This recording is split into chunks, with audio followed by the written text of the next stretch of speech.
बिस्मिल्लाहिर्रहमानिर्रहीम। आज मैं आपको एक कहानी सुनाता हूँ और कहानी है गंगाराम हॉस्पिटल में मरीजों पर किए जाने वाले जुल्म की। और वो जुल्म क्या है? जुल्म ये है कि मरीज अपनी जेबों से पैसे खर्च रहे हैं, अस्पताल अल्ले तल्ले पर खर्च कर रहा है। अब अस्पताल का जो साबिक एमएस था प्रोफेसर हाफिज मोइनुद्दीन, उसने साजिश कर ली 30% कमीशन पर दो शोबों के लोगों से, एक सिक्योरिटी वालों से और एक सफाई वालों से। अब यहाँ भी एक और कहानी है, लेकिन पहले यह सुन ले कि क्या हुआ।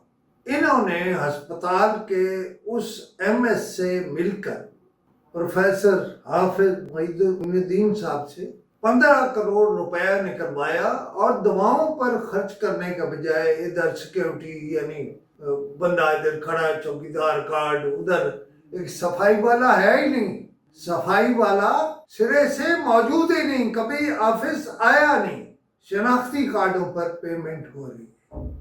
अच्छा, मतलब इन्होंने अगर 200 बंदे रखने हैं सफाई वालों में, उन्होंने 200 नहीं रखे हुए, 100 कुछ रखे हुए, कुछ भी बिल्कुल कुछ, और बाकी पैसा घर ले जा रहे हैं। लेकिन पूछने वाला कोई नहीं, कोई पूछता नहीं कि क्या हो रहा है। और डॉक्यूमेंट्स पूरे नहीं थे।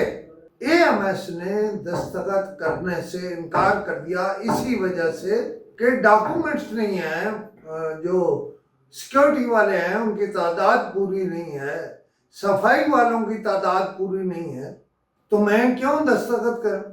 लेकिन उसे जल्दी थी कि शायद मेरी बातें रिपोर्ट हो गई हैं हुकूमत को, और उन्होंने उस एमएस को तब्दील कर दिया। लेकिन क्या तब्दील कर लेने से उसने जो 30% लिया, इसमें एक लेडी डॉक्टर भी इन्वॉल्व है, गालिबन जकिया नाम है उसका, तो जल्दी से 15 करोड़ में से 30% उन्हें पे करके, यानी 2-3 लोगों को पे करके पैसे ले गए हैं।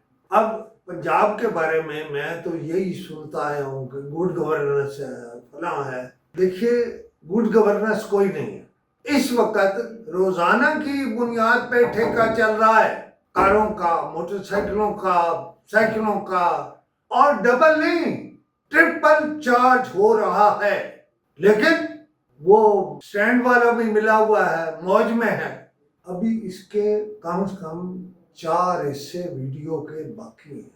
चीफ मिनिस्टर को चाहिए कि फौरी तौर पर अपने वजीर को भेजे, और ये नहीं कि वजीर साहब भी बस कहानी सुन के चले जाएं। ये हुआ है, ये हुआ है। हमने रसीदें छापी हैं, यानी फीस है 10 रुपए, 20 रुपए, आप डबल वसूल करने के बजाय 30 वसूल कर रहे हैं, 40 वसूल कर रहे हैं। लंबी कहानी है, आज इतनी सुन लें, कल भी सुनाऊंगा।